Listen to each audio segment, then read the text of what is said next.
Welcome to Friday's report out on the Leeds improvement method. And I think just one today, which is great, so we can give it full focus and attention. And I'm delighted that we've got Josh and Brooke here to talk to us about acute general surgery admissions, SAU senior review, 60-day. That time flies, doesn't it? 60-day report out. So, over to you.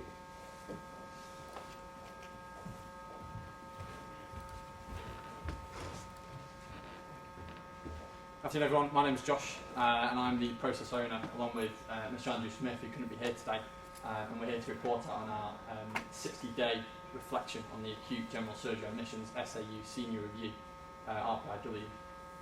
Hi, I'm Brooke, I'm sister on the surgical assessment unit, and I'm here to join Josh to report out on how we got on with 60 days with the senior review. I think just to add a little bit of context to the pathway that we've used for SAU, this report out is our second RPIW in the stream. The first RPIW we looked at how we communicate with patients on surgical assessment unit, how they understand their pathway through the surgical assessment unit, and how we set expectations at an early stage. From doing that RPIW, we then identified that the main weight that the patients have is for a senior review and a senior decision maker, and that led us on to looking at what we're going to discuss with you now. So our main intervention was bringing forward the rate limiting step to patient flow, which is a senior decision on SAU, right to the front door of our unit. Now that was the main intervention that we did throughout our RPIW week. The purpose of today is to report out on the other newspaper items, which is sort of the low-hanging fruit from our RPIW. But just to give you a bit of context as to where this all came from, we thought it would be useful to put up our value stream map to show you what the process was. So right down the end of the patient wait is the senior medical review. Before that they go through triage, the patient's checked in, and then they're reviewed by a more junior practitioner, whether that be a doctor or one of our SMPs.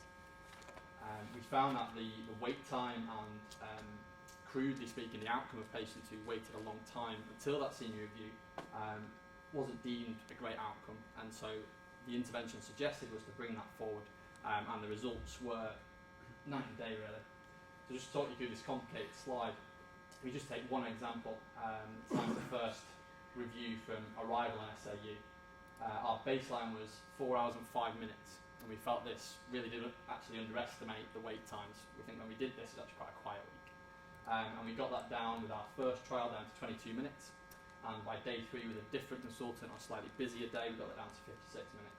So even at our worst at 56 minutes, we've still cut that down to a quarter of what our average was estimated to be prior to the RPIW. As we're at 60 days, we haven't remeasured this. We haven't had the opportunity to revisit our intervention with consultant colleagues at the front door, but the plan is to do that before our 90-day report out.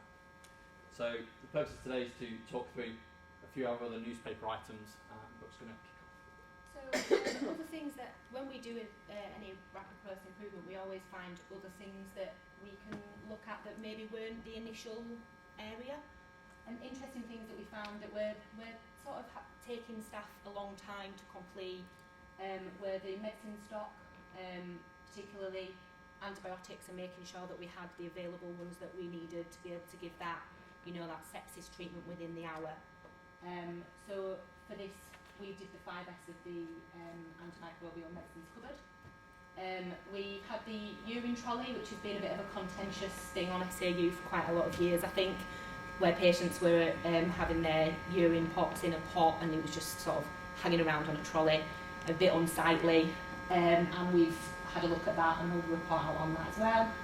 And about patient weights, so routinely we've never weighed patients at triage or at any other point during the SAU stay unless the doctors have specifically asked for it. And with that collaboration on the week, we discussed with pharmacy, and we had a pharmacist, John, present with us, who said that we needed to look at that in terms of tinzaparin and oxaparin management. So we'll discuss what we've done with that as well. So in terms of the medicine stock, we actually completed this quite early on in terms of John actually, the pharmacist, completed the 5S of that cupboard on the week. The medicines order forms are now in the antimicrobial cupboard so that we can order stock when we see that they're running low, and this has helped to improve that. The medicines cupboard is in a better order, so it's just more easily accessible. We also updated the antimicrobial list because the antibiotics change and policies change quite regularly. We had things on there that we don't use as much, and then items on there that actually we need quite often, and we were having to order from pharmacy regularly. And we've managed to update that now so it fits with what the current policies are. So urine samples. So in the RPIW, we basically said we need to take this time to solve this problem that's been going on for a while. We've looked at different options, and I think having that pace and having the team on board, the home team and the away team, to like, come on, this is quite a straightforward thing, let's get this solution sorted out. We were initially getting the patients to collect their own urine in these with a patient sticker, and then it was getting left on a trolley.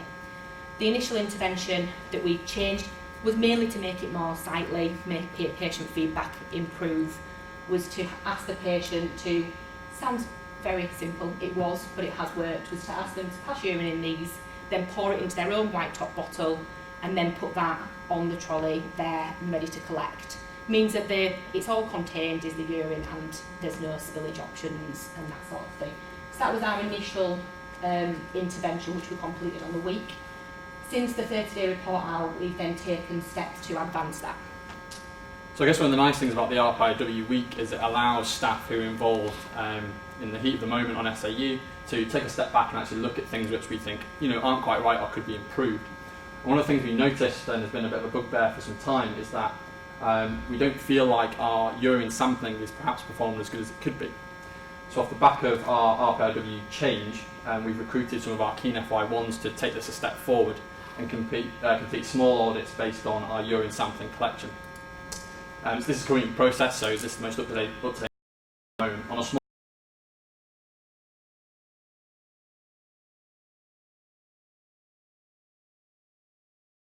urine, which is a preference over a first pass urinalysis, and also our notification of a pregnancy test was quite low. In fact, of the 12 patients we looked at, none of those patients unfortunately were given that information. I think that's probably an underestimate. I think we do actually do it on some occasion, but just for the 12 we looked at, there was a 0% compliance with those standards. In addition to that, just anecdotally, we know that patients who come up to SAU may have had a urine sample with their GP. They might have also had one with the A&E department, and actually we then repeat it a third time, perhaps incorrectly, on SAU. And so with regards to an RPIW outcome, we thought this was a really good target to try and achieve by 90 days. I haven't been able to find the cost of one of these urine pots yet, so I can't give you a value of what I think we spend on perhaps incorrect urine sampling on SAU. But the numbers are quite staggering. So we reckon it takes about 3.5 minutes to process a urine. It equates to about 25,000 minutes throughout the day, which is 36 40-hour weeks. So it's big numbers, and for something so small, but is often used to inform our clinical decision making, if we're going to do it, then it'd be good to do it as best as we possibly can. So that's something we're going to focus on over the next 30 days. So 30 days we made the change from urine bows to white tops, and the feedback from that's been great. By this point we've developed the intervention. We've got 3 things. One is a guide for the patient on how to do it, which they'll be handed when they're given their pots, and they'll also be stuck up within the toilets, which we guide them to. There's some instructions from our triage staff on how to explain to the patient to perform the midstream urine sample, and also the reason why we're performing the pregnancy test. And then from the first RPIW, which Brooke led on, we're going to add a piece to the patient information leaflet, just explaining why the method is important, and also the reason why we perform the pregnancy test. With regards to patient weight and dosing, during the RPIW week, we looked again at 12 patients and found that based on the weights, which was a new intervention during that week, up to a third received the wrong tinzaparin dose on that particular day. They didn't, we stopped it, but had we have not done that intervention, they would have received the incorrect dosing. And 2/3 of the patient's weights that we recorded was different to that recorded on PPM. Now, at the time, the trust was using tinzaparin, and the dose is different depending on whether or not you're under or over 100 kilograms. Since 30 days, that has changed to enoxaparin, and because the dose of enoxaparin is the same, whether or not you're under 100 or over 100, that actually struck as our baseline data. So we need to do some retests before we make the intervention, because we no longer use tinzaparin in the trust. One of the other issues we've had is our band 4s who do most of the triaging are unable to record the weight on PPM. So as an interim coping method, we now handwrite it on the triage forms, but it isn't where we want it to be. It isn't the gold standard. And so if there are any suggestions in the audience on how we might be able to achieve that, that would be really useful. We've also ordered some new scales, because the one we're using have, I think, been there longer than the SAU has. And we hope to report out on this at 90 days. So our plan from here, trying to coordinate our consultant colleagues' rotas and finding the perfect week to test one full week sample of our SAU senior decision maker at the front door is proving quite difficult, but we think we could probably do it in July and have a report out by 90 days. Mr. Smith also mentioned about 3 weeks ago that we're involved in the Surgical Ambulatory Emergency Care Network, which is running in parallel to the RPIW and looks slightly more in depth at the measurements and is involved in recruiting an analyst to look at the data which we've already collected, and we'll look at the data which we collect in our 1 week trial. We hope to introduce our new urine protocols, our weight recording management, and if we can achieve the outcome of our band 4s being able to place the weight on ppm, I think that will improve not only dosing of our enoxaparin, but also our other drugs which are often weight dependent. And we hope to report out to you in 90 and 120 days. Thank you. There's in there, isn't there, to get into, and I'm sure there'll be questions, but really well done, both in terms of the presentation and also the work that's been going on since the last time we reported out on this. I did also want to say a special welcome, Tony, to you today. Patient engagement and involvement in the Leeds Improvement Method and what we do is really, really fundamental and helps us so much, and I know gives us a strong sense of how we add value to patients' experience.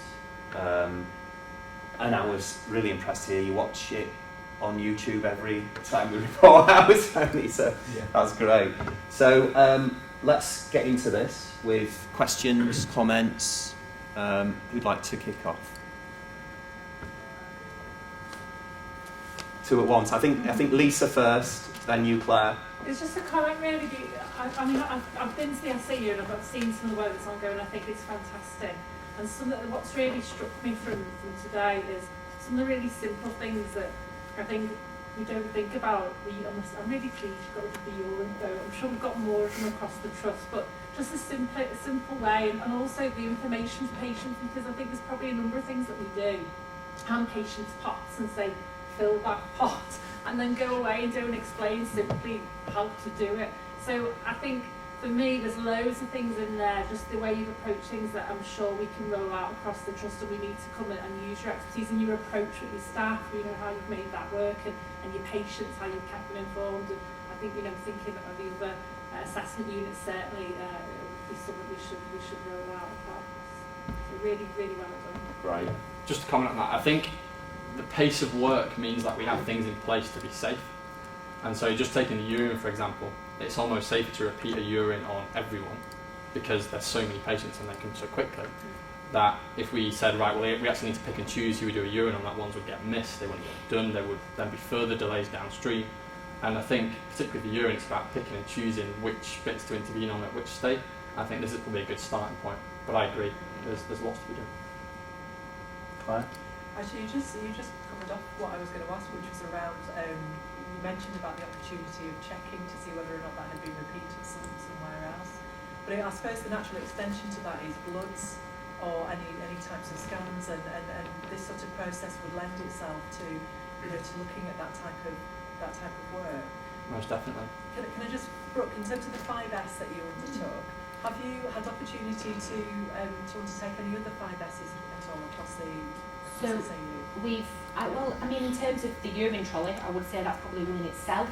Yeah. In terms of we've completely wiped the slate clean and started again. So that would be one that I would say is that we've done and we're well underway with. Yeah. From the first RPIW, which I was process owner for, we picked quite a big task, which was our treatment room, and we're sort of ready to have a go at that, but it's difficult because we need other people involved in it. So we need to get the people who bring the stock, the stores people involved in that, and getting that sort of coherent approach to it, because they have a way that they want it because it's easier for them to put stock away, and we have a way that we want it because it's easier to be the user of it.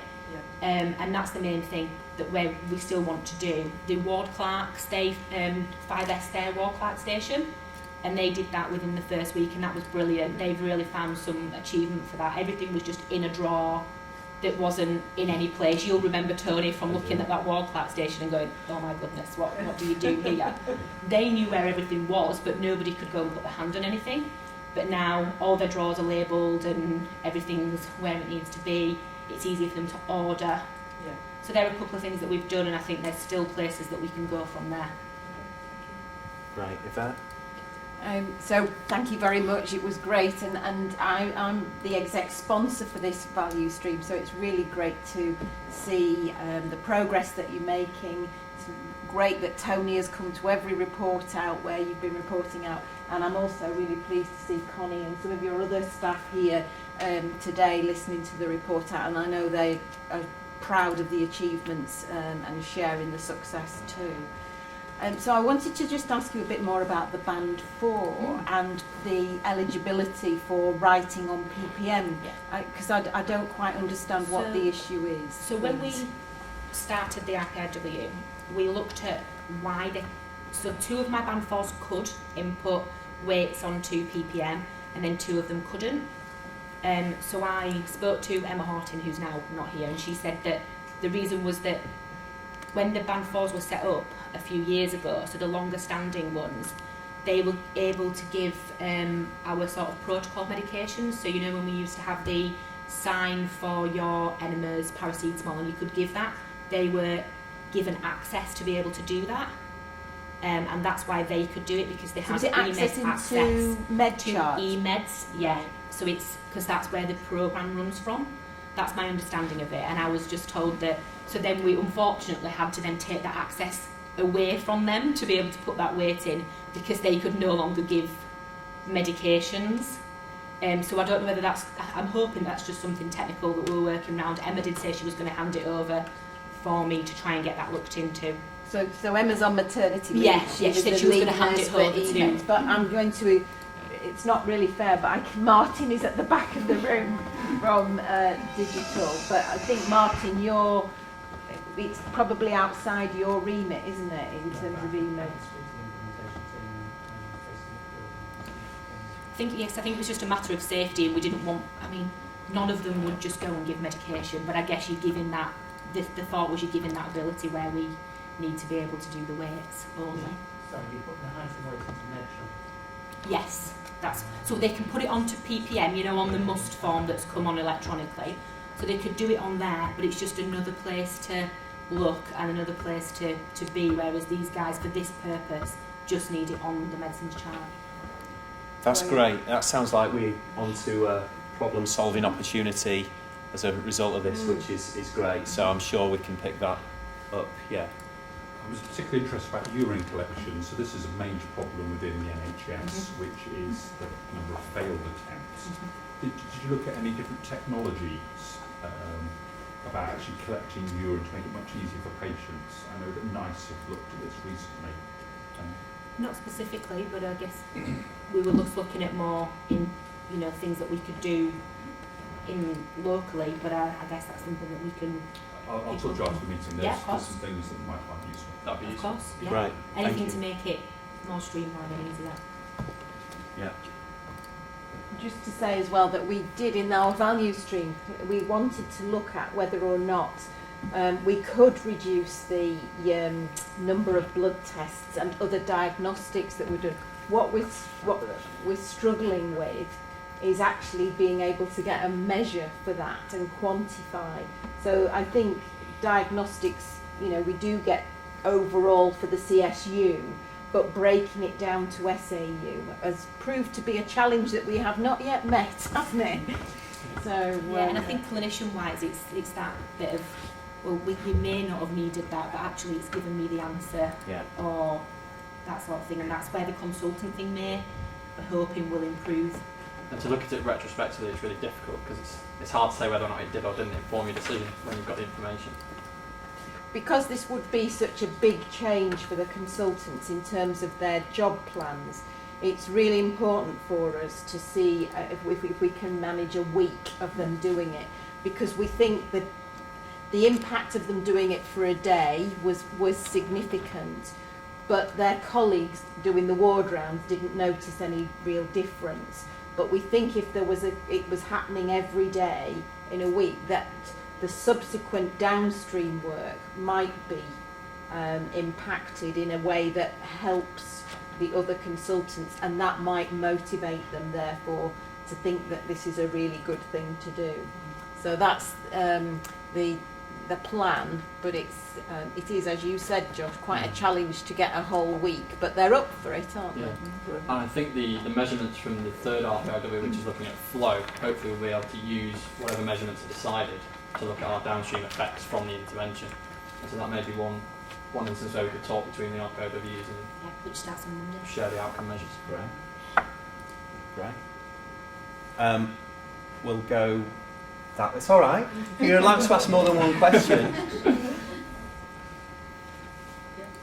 So speaking on Rebecca's point, so if we're going to look at that for the bloodstream downflow into the water, I think it'd be useful to link in around default as well, and see if we can put some replacements in prior to you doing that, and then during. That might add more value to the RPIW as well. That's all. Thanks, Rob. And actually, get very excited, Rob, because we're planning our fourth RPIW.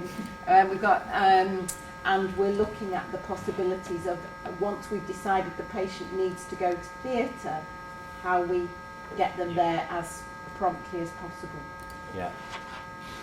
One of the things I'd be interested in is the impact on antibiotic prescribing. Purely because we do know from evidence from elsewhere that having a consultant see a patient much earlier in the journey actually decreases the amount of antibiotics.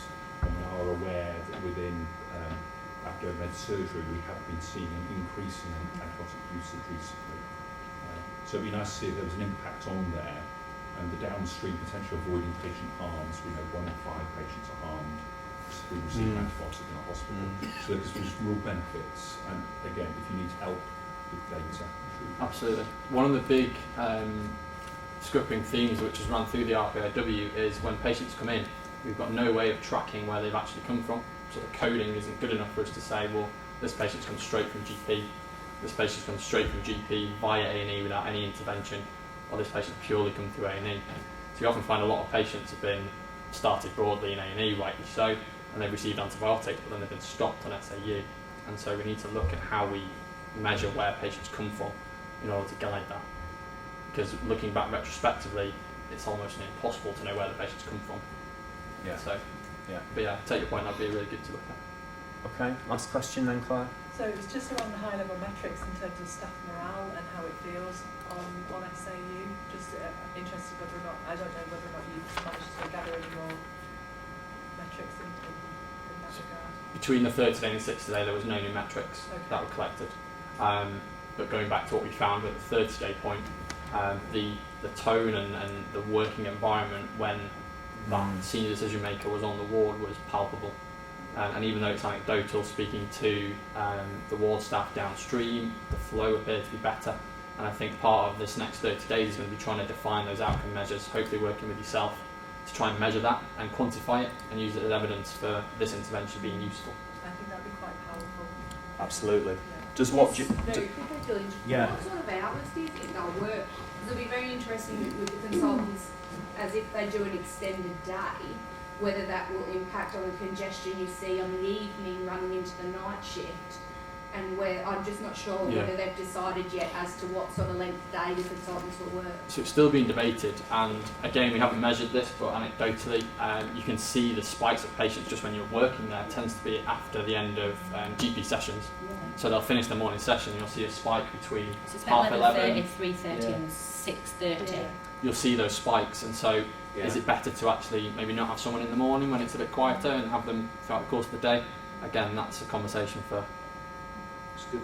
Yeah, absolutely. Great. So I think just to sort of round that up, you can see how much interest there is and great support as well from the team. Thank you to everyone involved in this. Really looking forward to the next 90-day report out, and some of the things I'm still absorbing that those metrics you showed us in the first couple of slides that show just how much improvement there's been, which is fantastic, isn't it, for our patients, and indeed the ease of better processes for all of our team. So really well done. Thanks for coming along, and I think round of applause.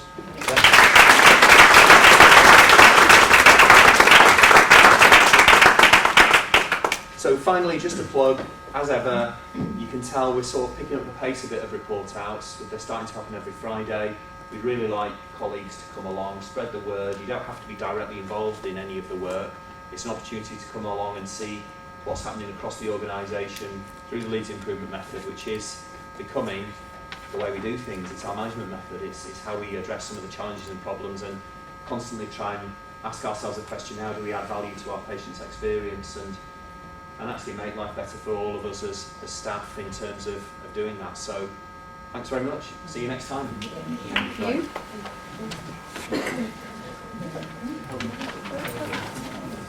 Yeah.